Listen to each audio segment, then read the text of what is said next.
Welcome to Your Thoughts, Your Reality with Michael Cole, the podcast that shines a compassionate light on the journey of veterans battling through life's challenges. Michael is a dual elite certified neuroencoding specialist in coaching and keynote training presentations, dedicated to guiding military veterans as they navigate the intricate pathways of post-deployment life. Join him as we delve into the profound realm of neuroencoding science, empowering these brave individuals to conquer universal battles, procrastination, self-doubt, fear, and more. Together, let's uncover the strength within you to re-engage with families and society, forging a new path forward. Hello, everybody. So, yes, we're on twice, back to back. We have our amazing friend, Brenda, the solutionist, on again. She has blessed us with being back on. So I'm going to tell you a little bit about Brenda, then of course I'm going to have her tell even more. So Brenda is a Marine Corps Gunnery Sergeant with over 30 years of leadership experience. She's a 3-time best-selling author and Pattern for Living coach. Brenda is a self-publishing partner. She helps others bring their stories to life, which is fantastic. We're going to be talking about, and she's developed the innovative TAPIN Method, which is transformation, announce, prepare, imagine, and nurture. And, you know, Brenda just empowers veterans around the world. So I'm so proud and honored that you are back, my friend. If you will, tell us a little bit more about yourself. Well, one of the things I love to tell people is I help entrepreneurs, passionate entrepreneurs, unleash their inner hustler. You know, I want them to ditch the overwhelm, and I use proven strategies like the TAPIN Method so they can build businesses that thrive, that they love. And I'm excited about doing that. That's fantastic. And right now, I'm going to pop on a link for Brenda's information. Brenda, do you want to just let them know what that is? That is my link tree. That's where you can find all things Brenda. You can find the mental health protocol there. You can join my free community. You can join my paid communities. You can purchase my books and find all the social media links and things that I'm attached with. Fantastic. So thank you very much. So let's go ahead and dive in. Yeah, I'm ready. Okay. So how does the TAPIN, first of all, will you describe, because I know we've been on here. So for the people that haven't seen the show or listened to the podcast yet, can you refresh what the TAPIN Method is? Yeah. The TAPIN Method is a 5-step strategic plan that I created to help people move past their stuck points. It'll help them close the gaps between their desire and their reality. Each letter in the TAPIN Method stands for one step in the process. The T is for transformation. That's where they work on their mindset. The A is for announcement and accountability. That's where you announce to the world what it is you want to get done, and you also get some accountability. The P is for preparations. That's the stage where you prepare yourself to get the results you say that you want to have. The I, that's one of my favorite parts. That's the imagination phase. That's where you're visualizing your life where you want it to be. And then N is where you nurture all of the stuff you've done to do your tap-in so that you can live your best life now. And now is no opportunity wasted. I love it. I love it. So if we can, let's go ahead and talk about how veterans can discover and embrace their unique strengths, especially during the transition period to civilian life. I think one of the first things you have to do is get clear. And I use a lot of tools. I don't just use my own books.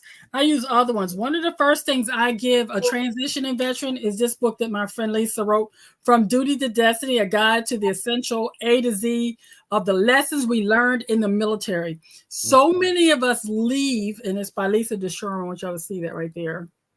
She's a retired Air Force, which is why I always look for a veteran to encourage our veterans.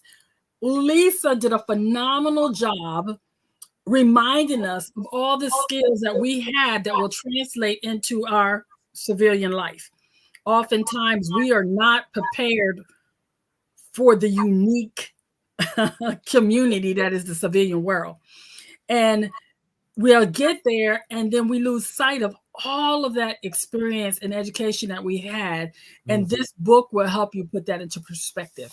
Yeah, that's fantastic. And the more resources that are out there, I mean, let's just call it what it is. You know, the conditioning going into the military to do what needs to be done is phenomenal.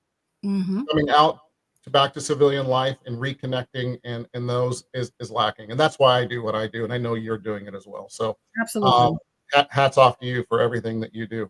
So if we can, as far as the TAPIN method specifically, can you give us some, we can even do a role play, whatever the case may be, but how can you use the TAPIN method when specifically transitioning, if you will, back into civilian life, whether that be reconnection or whichever route you want to take with it, if you will. Okay, then I would say the first thing, T, your mindset. You have to adjust your mindset to understand that number one, is possible. You've already completed your time in the military. Mm-hmm. So what you got to understand is you already know how to overcome and adapt. I'm going to use this term. You have to know your enemy. The civilian community is not your enemy, but I would say you need to know what it means to be a civilian. Now, we don't have the same processes and procedures. For example, there's a big one that stresses our military folks out is in the military, we know everybody's pay. Everybody knows what everybody's making. It's no secret. Don't get in civilian community and do that. They hold that hole. And they take it personal when you know what the person next to you is making. But we have to know how to negotiate raises and do different things that we never had to do before. So it's important that we adjust our mindset to the environment that we are currently being placed into. Love that. That's the first thing is get your mindset right. And again, that book will help you do that as you're thinking about your skills and how they translate into civilian community. Excellent. Can I just add really quick also with neuron coding, you know, each time you even realize that you need something to work on, celebrate it. Just celebrate it. Release those hormones, those endorphins and all of that good stuff. So your brain is looking for that even more so and saying, ooh, what can I find? What can I do? This is great. And it'll help to make it a good thing, a get to thing, not a have to thing, and put you in gratefulness as well. So I just wanted to add that in. Yeah. Mm-hmm, excellent. Mm-hmm. So, if we want to go to A. Okay. Then I would say you're going to announce that, okay, when you get into civilian community, you want to announce, I'm going to the civilian community and let people know you're looking for a job. What are you looking for specifically? It's your first foray into networking in a different way than we had to do in the military. We were just told where we were going and we showed up and we did what we do. Right. But as a civilian, you have to decide what is the career you're going to go into. And then you're going to need to get some accountability. Coaches need coaches. And when you get out as a transitioning veteran, you definitely need a coach. Find another veteran that's already made the transition, that's been out for a little bit, that can give you some support, or go to one of the places that would offer that type of a help, like Veteran Services Department, or reach out to someone like you or myself. There's so many different resources out there. And I think we need to not neglect that by making sure we get the proper accountability. It's going to help us navigate through. Love that. So, you know, literally the success rate when you announce, and I'm going to use your words because they're there and they're great. When you get that accountability and you really dig in and find someone that truly is going to ask you, hey, how'd you do with that? Hey, did you accomplish that? It changes the game. And you literally, the percentage rises exponentially when you have that accountability. So I love that you have this in your system. I think it's one of the most important parts to find somebody that helps you rise up. I want to tell you a little quick story about that. Michael, when I went into civilian community, I was told by this little snotty-nosed 19-year-old that my 20 years in service didn't mean anything. I mean, she barely had got out of school, and she was in HR, and she basically told me nobody cared about my military service. I wanted to slap her in the next week, but again. And this is why we have Brenda on the show, because she's real and she's fun, and I love her to death. You are fantastic, my friend. You know, once I got over the shock of this little crazy person that I just served all these years so that she could tell me I didn't matter, I was like, okay, is that the way to go? Brenda, real quick. Go ahead. It's pissing me off right now. She was literally bouncing curls. Picture this: a Marine Gunnery Sergeant with 20 plus years of active duty service. Just my last assignment was at the Pentagon, and prior to that I was in Somalia getting shot at. And this little snotty-nosed child told me, she had allergies. She, telling me what I just did didn't matter. Wow. Well, I'm going to tell you something, okay? It does. It did. Oh, I know it does. But here's the thing. I would later discover I wasn't the only veteran that had that experience. I walked out of there a little bit deflated and going, what? And not sure where to go from there. And once I got my head right, again, I had to do the mindset shifted. Regardless of what she said, I already know who I am. I know whose I am, and I know what I have accomplished. So she doesn't get to take that away from me. Oh, absolutely. So I went back and finished my paperwork, and I still highlighted that. And I uncrossed what she crossed out. And when I went into the interview, I made sure to tell the gentleman who interviewed me what she said, and he was appalled. They did have some conversation with her after, but it also was the first time I learned to self-advocate for myself and stand up for what I have accomplished. And I was fortunate that the man that would be in charge of me in that hospital was a retired naval officer. So he kept me out of trouble. So when I would do things that he would call the gunny things, like when somebody would say something and I want to snatch him in their collar, he goes, you can't do that in this community. No. So I was fortunate. I had a veteran that had been out for a while that was able to guide me and keep me from catching a case or keeping me from getting an HR write-up because I had no tact. I was willing. I was used to telling people what to do. Like if I told a Marine to jump, they ask off what and how high. You tell a civilian, they still over there polishing their nails, and you want to just, oh, baby. So I had to learn how to get what I needed done in a way that was conducive to the environment I currently found myself in. Amen. And the best advice he gave me was to learn your enemy. Yeah. And I'm going to add, fantastic. I want to add that, those experiences, they're bad experiences until we actually learn from them. Because almost anything, and this goes a long way with PTSD, when we get rid of and knock out the legs of the BS system, our belief system, we can change that, and it changes the game. When you change it into what can I learn from it and grow from, because as human beings, that's what we want to do, right? The most. That's what we need to do. We need to progress. And that's how you stay out of depression and all the other things, the different categories of life. So when you learn from it and you can move forward, it changes the game. So thank you for bringing that up. And you have an amazing story to tell, which is very too. It also will let you know that the things that you learned in the military are very useful to the civilian community, because I learned very quickly not to let them see me sweat, take the emotion out of it. I used it as a way, it became a game for me of how I could get what I needed done without losing it. And also how to negotiate. And before in the Marine Corps, there was no negotiation. It was dictatorship. You do what I said, you do it when I said it, and you do it how I said it. Exactly. In the civilian community, I had to learn the art of compromise. I had to learn how to ask nicely. Could you, would you not get that done?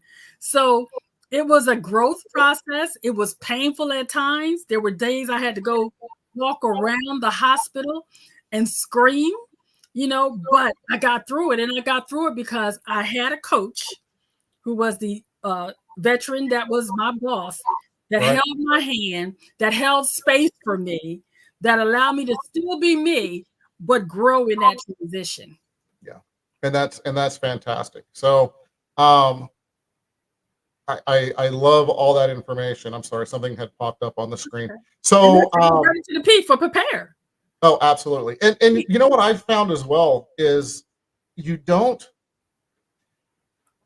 veterans don't realize all the skills because they're just in there and they're doing their job, right? They don't realize all of those skills, and it's something I work with a lot. All the skills that you learn in there, those employers are looking for. That's right. So listen to that. The snotty-nosed one. They're literally looking for that leadership. They're looking for the figure it out. They're looking for all those skills that you learn, and they're assets for yourself, for building your own business, and all kinds of other things. So I love that you bring that up. So can we move into P? Yeah, the P to prepare. After I got over the shock of the community, the way it was run, and I began to look at it from an objective way of saying, this is my new mission, and I would do my sit rep, what's my situation? What do I need to do to accomplish it? I just began to use those things that I learned in the military to navigate this new environment. It was enemy territory, and I didn't know how, so I had to learn how. And I simply began to use those things of how to overcome and adapt. When they would give me assignments, they didn't understand. You give a Marine an assignment, we get it done. So if they say you have $1 million budget and they want you to hit that, I was the only one coming in on budget. And they were like, how did she do it? Because you gave me my assignment. Now it's about how do I make that happen? So that garnered me well with my superiors, because my military training had prepared me to go into an environment that was hostile, an environment that was foreign, and an environment that was set up in my mind for me to fail if I did not learn how to overcome and adapt. Yeah. So being prepared to take the classes necessary, like negotiating 101, networking 101, how to have uncomfortable conversations. I was taking classes, webinars, trainings. I would ask questions. I went around interviewing other veterans. How did you navigate this? I sought out Facebook groups. I did everything I could to prepare myself for the environment I found myself in at that time so that I would be successful. That's fantastic, and such vital information, truly. So, I just brought this up, Facebook groups and so on. Get out there, get in the community. On the top right corner of I'm sorry, this is live. I have a call coming in. Top right corner there of your screen, we have all the resources at empowerperformancestrategies.com. If you're listening later on, empowerperformancestrategies.com. Get in community. We have 2 Facebook groups. Reach out to Brenda. Just reach out to help. Again, coaches need coaches. I've got multiple coaches. Yes. Yeah. So it's fantastic to really help you move forward faster. So can I say this too also about the preparation stages? One of the biggest mistakes military people do is get discouraged because it is so different than what we're used to. What I tell them, be proactive and don't feel sorry for yourself. This is just a new mission with new weapons and new way of doing things. We have been taught to overcome and adapt. We have been taught to survive whatever it takes. You take all of that you've been given in the military to create things out of nothing, to go above. You're going to stand out above your peers. I received 4 raises in less than in the first year. By the time I left, I had got 13 raises, and everybody's like, how did you do that? The first thing I did was I read their SOPs and I found out what it took. Every time they ask me to do something new in the military, they ask you to do something new, that scope creep, you just do it. In the civilian world, they say do something new, you say, how much you going to pay me? But if you don't know that, you don't do that. The first time I figured that out, Michael, I got a 19% raise because I had kept track of every scope creep they gave me. And when I took it to HR, they looked at me and they had to pay me. That's the civilian community. Once I figured that out, baby, it was on then. By the time I left there, I started that job making $12 an hour. When I left, I was making 6 figures. Amen. Preach. Again, learn your territory and take it. I love it. I absolutely love it. And here's the thing, if you're feeling anxiety, you're feeling stress about that future, or, put a smile on your face. Again, releases those endorphins so that you can get yourself in a resourceful state to go into that battle plan and do the things Brenda's saying. There's so many, I call it excited anticipation. It's not necessarily stress because it feels the same in the body. It actually can be excitement for the future if you put your mind in the right place. And I think we're going back to the T.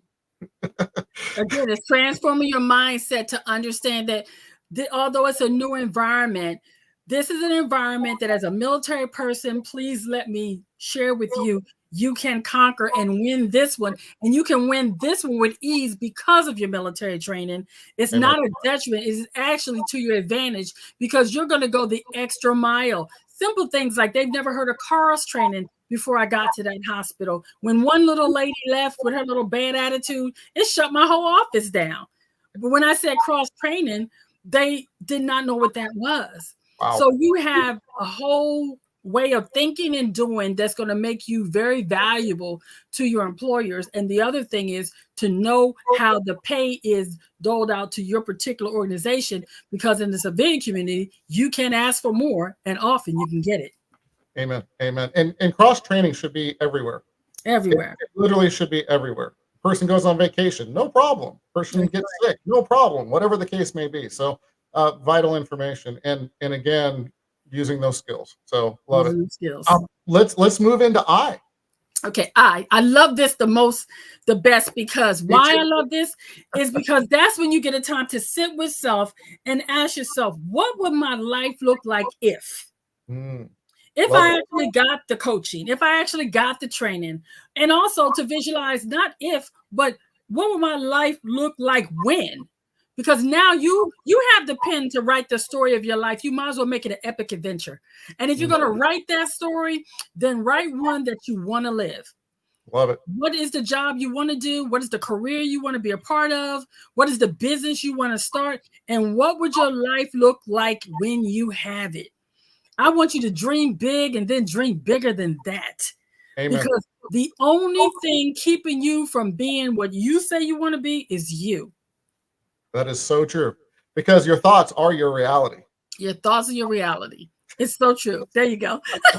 I always go the wrong way because it's somewhere. No, it's so vital, and truly, one step. Once you do that first step, right, with the dreaming, you create the plan. Create the plan. Create a vision board. I don't like like vision. Make it plain. I like vision boards because it's going to happen. It's your vision of the future. So I think it's super important to just bring that out. Start that dream, because you can literally do anything. Ooh, just got chills. Yeah, anything. literally, if you just take the action and move forward and believe in yourself. There's going to be times you're like, why am I doing this? And then guess what?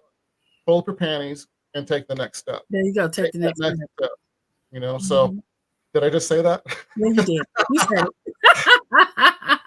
it. Love it. Hanging out with Brenda, see what happens. So again, this is the funnest part, and I love that. As soon as you said it, we both just lit up, right? Because this is really where you get to make your vision of your future. You get to understand that. It's get to. I love that. You get to. Yeah, I say this apart when you say you get to. I need the people that's listening now and on the replay. You got to get this. I am a retired Marine Corps Gunnery Sergeant with 20 years of active service, traumatic brain injury, post-traumatic stress disorder, military sexual trauma. I was on 22 different medications. I was told I would not be able to form a rational sentence. If you had told me I lived the life I live today, 5 years ago, 10 years ago, 10 years ago, 5 years ago, I'd have told you were on hallucinogenic drugs. But one day I decided that I'm not going to let somebody else write my story. And that's when I began to tap in for myself physically, spiritually, emotionally, mentally, financially. And when I decided what my life would look like, I said, I want to be debt free. I'm debt free. I said, I wanted to live my best life now, no opportunity wasted. I'm doing that. But it required me to make a definite decision, make a transformation that allowed me to tap into those things I say I wanted, and then go for it, whatever it takes, because my thoughts were my reality. And today my thoughts are my reality. And an amazing reality it is, my friend. Yeah, I watch you popping up and doing all these different things in the life that you have created because you chose to is a blessed, amazing one. Yeah, I always tell people life is a choice. The choices I make today have definitely been the realities that the choices you make today will be the reality you live tomorrow. So choose wisely. Every day I know the choice I make today, it may not change anything today, but next week, if I choose to eat donuts every day for the next 30 days, you best believe my reality is going to be fat. But if I choose to get on that treadmill and eat some salad instead, baby, fit, fierce, and fabulous, here I come. Woohoo! And that's the thing. I always tell my clients, friends, family, myself, that if you're steering a ship and you make a 2-degree change, your destination's all kinds of different from where you think you're going. And that can be good or bad. So steer the ship 2 degrees in the right way. Because the results will start. The results will continue and you will reach it.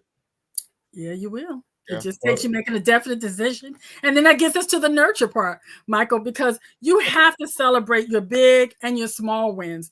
I don't care what it is. If you actually stepped out and got your resume completed, and you actually went out on the job interviews, and then you got the job, and say it wasn't your perfect job, and you say, the one thing I loved realizing, the first time I realized, unlike in the military where you go assignment to assignment, I got to choose. When I didn't like something, I could quit, go find another job.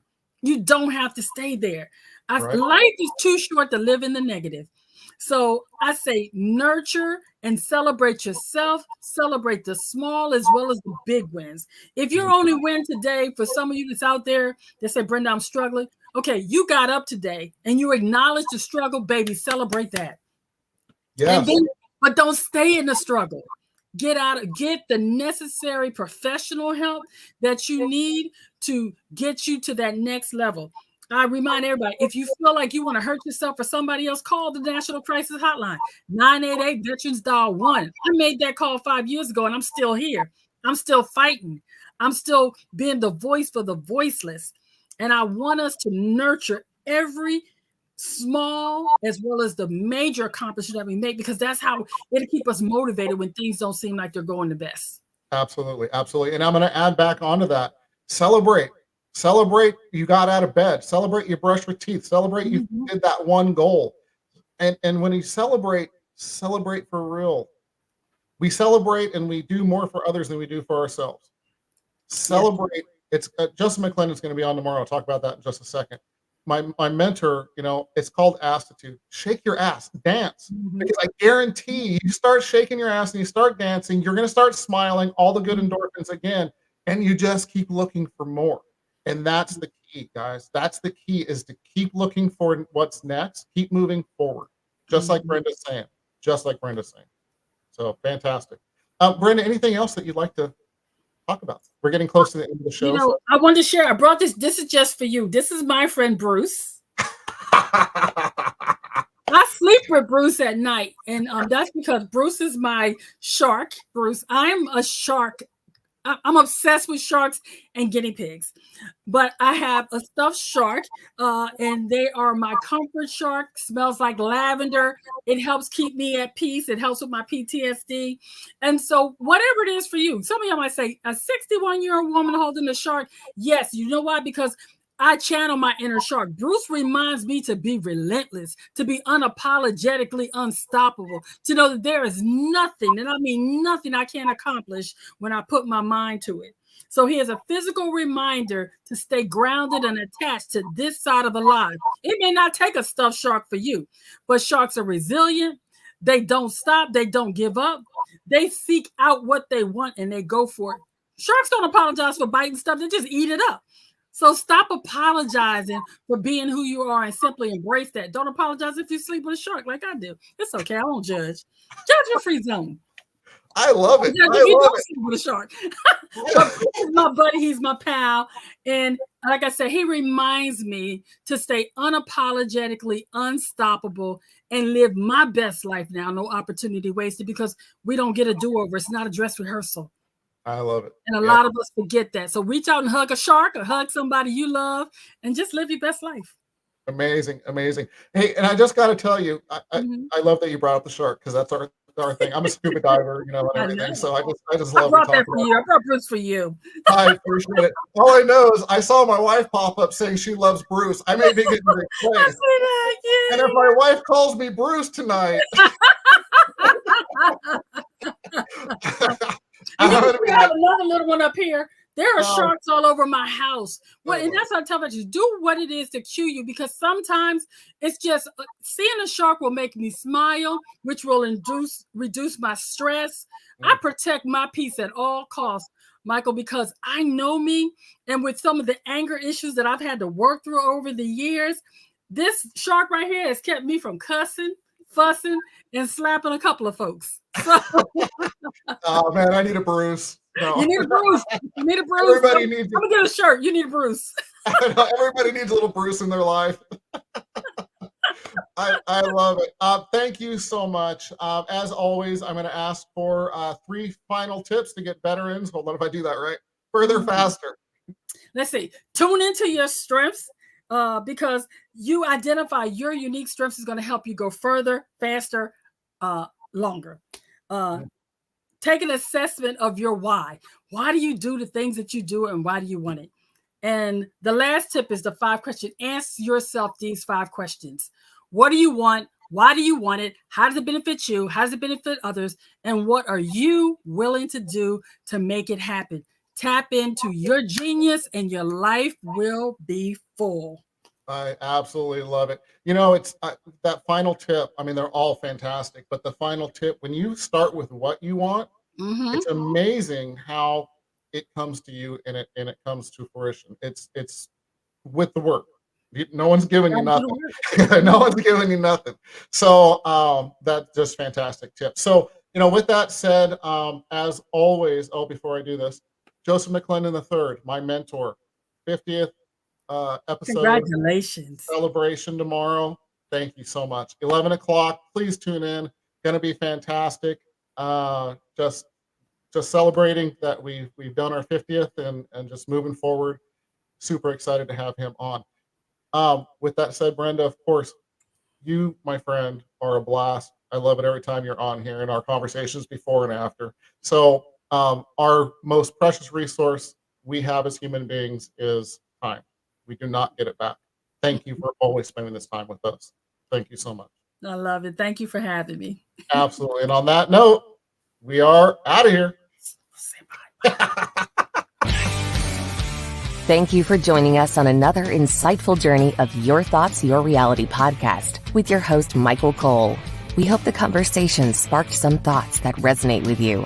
To dive deeper into empowering your thoughts and enhancing your reality, visit empowerperformancestrategies.com.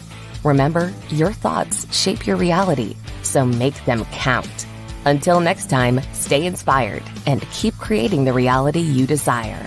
Catch you on the next episode.